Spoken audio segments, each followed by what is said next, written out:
Gracious and loving God, we thank you for this day. We thank you for the love that you bring to us, and we thank you for making us a denomination that is strong, inclusive, vibrant, and progressive, but a denomination that shows the true meaning of your love to others. So now be with us as we come together to hear your word this morning. So touch my lips of clay and mold them into the words that need to be spoken on this day.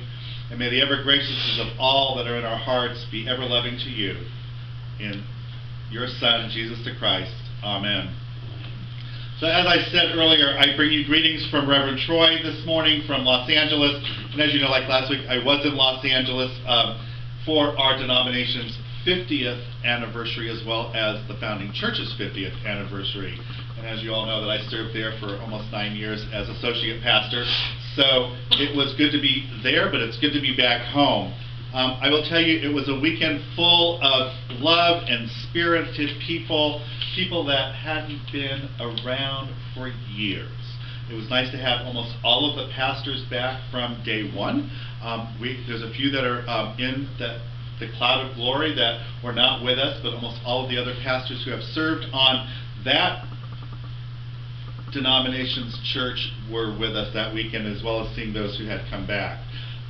So I am sorry that I missed you all last week, because I hear you had a special guest during worship. I heard that Sally O'Malley made her guest appearance, sharing how proud she was to be 50. I also heard that Sally O'Malley Mickelson, I think, did a few stretches and a few high kicks for you last Sunday, celebrating that special occasion. And you're not going to get me to do them this week, so don't get any ideas. But for centuries, we have had people who have been afflicted with all sorts of diseases and conditions that today, with that gratitude of scientific medicine and all of that, that we don't have to fear what they feared back in that time. You know, all that drama unfolds as we look at things in our lives each and every day. In Scripture this morning, we heard about these 10 souls that were walking a distance away from the road because they were bound to do so because of the law of the time. These were people that were born with real hopes and real dreams that they once walked in their life, but with a purpose and a meaning that they had. But now, due to this accident of being in a situation that they were in, they couldn't be a part of the people. Their lives were as good as over as they were concerned. You know, leprosy is a very feared disease, as it removes one from living in the life of the community and the life of a body. And it causes this infection and this terrible situation to one. But at the same time, you know, these were people who were real people, whose health and hopes made them beg on the fringes of life. They weren't loved. They were those outcasts, as so many of us know that we were through the years of the trenches of being the people that we are. But at the same time, while there was no cure that awaited for them, and that fear of being condemned, they were on their way, on their march, basically, their death march around civilization. You know, Jewish law in that time was very precise, in that those who were lepers could not come within a prescribed distance of somebody who was so-called clean. Now, I don't know how to define clean, but other than privileged. You know, that would be my term for it in today's world. But well into the Middle Ages, people who had unforeseen conditions such as leprosy, they had to wear special clothing. They had to shake bells and shout the word unclean ahead of them as they walked that distance from the main road, so people would not come in contact with them. It was sort of that, like those times back in the early 40s and 50s and even before or even after in Jewish communities, where if you were not clean or whatever, you were condemned. You know, there was concentration camps where the Jews were placed and they had to wear a little patch on this jumpsuit or whatever they were given, same as if you were gay. You were condemned back in Nazi terms of not being accepted. This was the same situation back in Jesus' day with the leper. But there were these 10 people isolated from their families that knew that if they were able to go forward, that there might be a chance. See, these 10 lived with both pain of their physical condition, but they also were exhausted and tired, and they were also fearful of what was to come. On their way, one of the things that makes this story some unusual is that these lepers were traveling with a Samaritan. So out of the 10, one of them were a Samaritan. And not only was this man a leper, but he was outside that circle of acceptancy, even beyond being a leper, because he was born to be someone considered to be unhuman to the kind that they were with. Therefore, he was ineligible to be at that same table with the rest of society. He was an outcast, unloved, not a part of. I think so many of us can relate to that, of how we sometimes grew up and knowing how we identified in life, and that we were that outcast. And were we going to be accepted by society and loved for who we were? This individual, his practices of religion were different. His race set him apart. His orientation is something different than others, and that it made him impure in the eyes, even if he didn't have leprosy. Maybe you can remember, maybe you don't, what it was like to discover that you had a place at the table, or you didn't have a place at the table. Maybe it's because of your gender. Maybe it was because of the way you led your life. Maybe it was your faith. Maybe it was just who you were, not being accepted for who you were. Perhaps you can remember how it felt to begin and discover at a very early age to see others who walked about with this sense of entitlement, or walking around thinking that, am I in a dangerous part of my life? Or amongst that, am I a part of that status of the privileged? So many things to think about through the years of how we identify as human beings. Whether we're gay or straight or black or white or green or purple, there's all those things that go through our heads as we grow up, wanting to be accepted in a society that is somewhat privileged. But on this particular day, these 10 people were walking, and they came before Jesus, but from a respectable distance. And while they were doing that, Jesus told them from that respectable distance to walk that long march and to go to Galilee and to take that road to Jerusalem. And when Jesus saw them, he said, "Go and show yourselves to the priest." Now that was unheard of in those times. Because again, if you were unclean, you weren't about to go to the temple or go to the priest where supposedly everything was clean. You were banned or forbidden to do that because of that Jewish law. But as they walked, they could not help but see that they were made clean, they were healed. But even more so, they received this unconditional love that Jesus gave them at that point in their lives. Here are these 10 individuals walking with that fear that they would never be something or someone in life because of having leprosy. But through that unconditional love, as Jesus says, walk and go and see the priest, they were healed. They were given.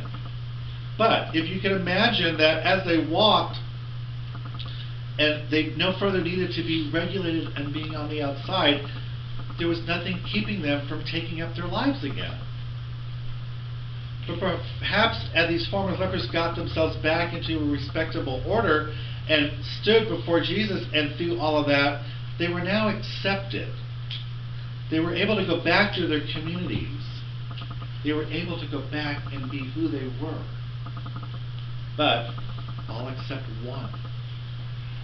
The one leper who was healed on the road, who could not turn to the accepted religious institutions to present himself, because whoever he was and wherever he was coming from, he wasn't welcome there. He was still that outcast. Picture yourself in a group of 10 people that you are healed, and all of a sudden the 9 can go off and you're still standing there. That one individual, because of who you were. But at the same time, the priests whom the other 9 went before, they basically looked and allowed him to have that grace. And most of all, that there was no love and no acceptance. But as the people were taught from childhood that this man was a demon from society because he was a Samaritan. So now this guy is out on his own, and he's healed from leprosy, but no place to go. What would he do? Where would he go? What would he do, because he couldn't turn with the other 9? And of course, as you heard the story this morning, or you heard it in the version as we heard it in Scripture, but the story tells us that when he saw that he was healed, he turned back. He praised God with a loud voice, and he prostrated himself at the feet of Jesus and thanked him, and thanked that he was a Samaritan. That goes for just who we are as individuals. We shouldn't look back and be that outcast. We shouldn't look back and think that we are that outcast. Have you ever heard or looked at someone and heard someone speak, and perhaps you think that they are involved in some selfishly conceited, privileged community? Or have you ever recognized somebody who maybe wasn't truly authentic? Or have you been in a world where you come across people who are authentic? We see so much of that each and every day. In those places that we stand, sometimes we need to hear that voice to tell us to turn back, because we knew that we are accepted, that we are at the feet, just like Jesus. Jesus asked what not made those 10 clean, but those 9, where are they? Where are they found? Where did they go? Those 9 were clean and healed and all that. They disappeared into society. But that one stood out because he was the foreigner. He was the one that wasn't accepted, but the one that came back to Jesus. Just imagine that joy of suddenly being whole again and being in a place that you could call home. That you're being reunited with a community, or with family, with friends, or even your own faith. Perhaps they thought that this one individual would still be unclean. We have to look at where we are too. Imagine 50 years ago. It's a long time. Some of us are over 50. Some of us were still children when 1968 came along. Some of us weren't born yet when 1968 came along. But imagine 1968 in a society, in a faith society, where if you were not a part of, you were not accepted. And I'm not just talking about our gender or our sexual identity, but if you weren't a Methodist, you weren't accepted. If you weren't Catholic, you weren't accepted. If you weren't Jewish, oh my goodness. But imagine 1968, where all these stereotypes were floating around the world. And a man who was excommunicated because he came out as a homosexual man, as he put last Sunday, was not accepted by society. Someone who attempted suicide, but through the love of his friends, saved him and healed him. And as he was lying in that hospital bed, this black nurse told him to basically get a grip, and knowing that God loved him for who he was. And then soon after hearing that call from God saying, there is a place for you. As Troy said last weekend, that God doesn't have any stepsons or stepdaughters, that we all are a part of that family. That we all receive that unconditional love. You know, it was that gratitude of the signs that created where we are today. 50 years ago in that living room where 12 people showed up, fearful, not knowing that they were going to be accepted, walked through that door. I think one of the most exciting things that I heard, and I've heard the stories over and over again through the 30 some odd years that I've been a part of this denomination, but back in 1968, first of all, taking an ad out in a magazine called The Advocate, which is a little racy, I guess, if you want to put it for its time, but to put your real name in there, let alone your real address in there, and that you're having a church service. That was open grounds to be the bullseye on a target. But here this man, with the unconditional love that he gave, did that. And 12 people showed up in that living room. 12 people walked out of that living room, and then before you knew it, we began to grow. But it was through that unconditional love that we're given. That is what has made this denomination to where we are. I look at this congregation and the love that we give to one another each and every day. We're there in those times of need. We're there in the times of hurt. We're there whenever we need to be there for one another. We show that love that God gives. We don't care if somebody's purple or somebody's white or somebody's green or somebody's red. We don't care whether you're gay or straight or bisexual or however you identify. It's that unconditional love that gives us that faith. Now, we could talk about any number of things that might relate to the Sumerian, but think of the over 4,000 plus LGBT kids who live on the streets each and every day. I was at a meeting last week. I was very honored to be invited to the Milwaukee Foundation, I think. I'm drawing blank. But the Milwaukee Foundation had these around-the-table talks last week through the community with various community leaders and people, and I was very honored. I got to go to two of them. I got to go to one at Milwaukee Magazine through the editor-in-chief, and I also got to go to one at Freighter. But each of these conversations evolved around the acceptance of who we are, but evolved how, as business owners and prominent people in the community, how we can continue to share that message of love and acceptance of who people are, not just because of being LGBTQI, XYZ, and all those other letters, but who we are as human beings. But think about those kids. You know, in Milwaukee alone, 70% of the homeless youth on the streets are LGBT kids. Kicked out for whatever reason of their homes not being loved. Kicked out because of who they are in this society. You might as well put a patch on their back and call them a leopard as well. But here are these kids who are unwanted in society. But yet, like us, we put our arms and we embrace those kids. We show that unconditional love and that we endure each and every day.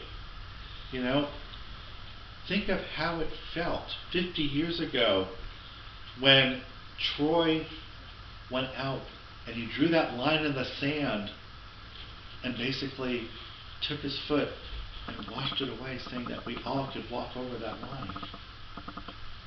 That we all are here for who we are, to find where we are in the sense of being who we are as individuals. So there's no more leprosy, there's no more identification that you're gay or lesbian or trans or bisexual or however we identify. That love is unconditional. And that's where we are as a denomination 50 years later. I'm sure Mark shared some things with you last week around being invited to the table.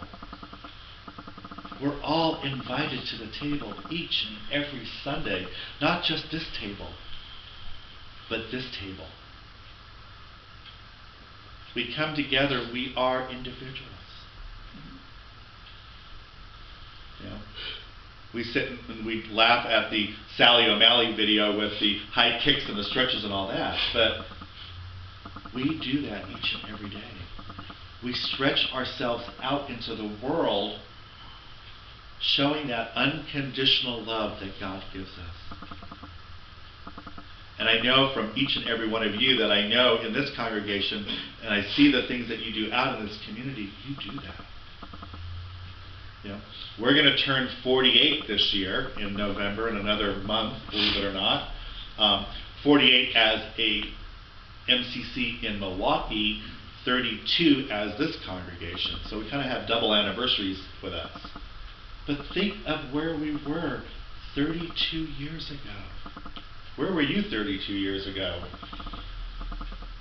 I don't know. I'm trying to remember where I was 32 years ago, but I mean, but think of all the leaps and bounds that we have done. We've taken those diseases and we have put them aside. We've healed one another.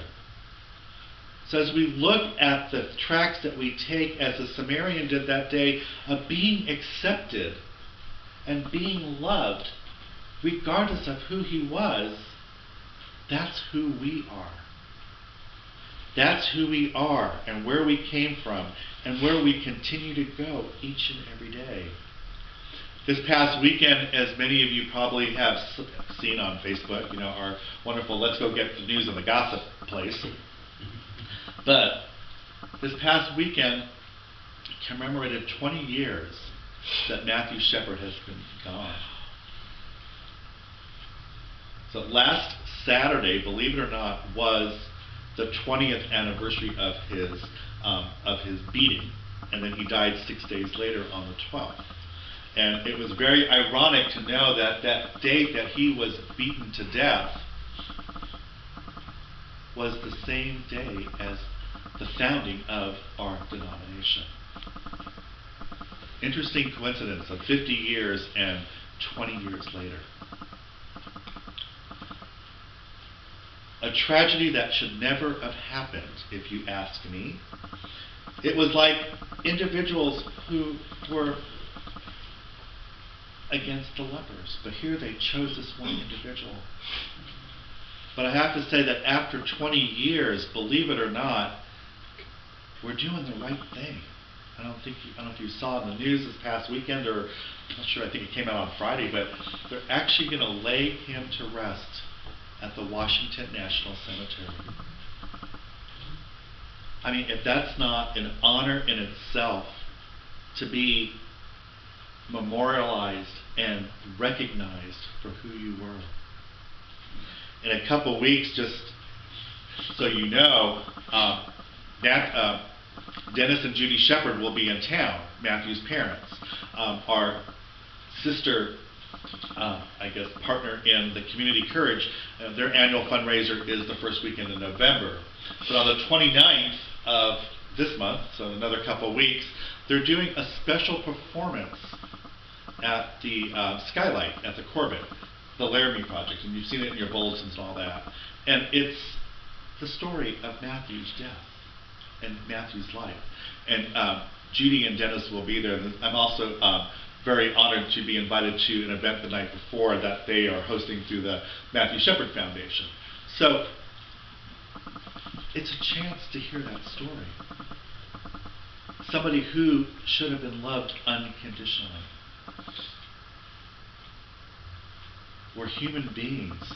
And I'm so thrilled that he is being honored for the individual that he was.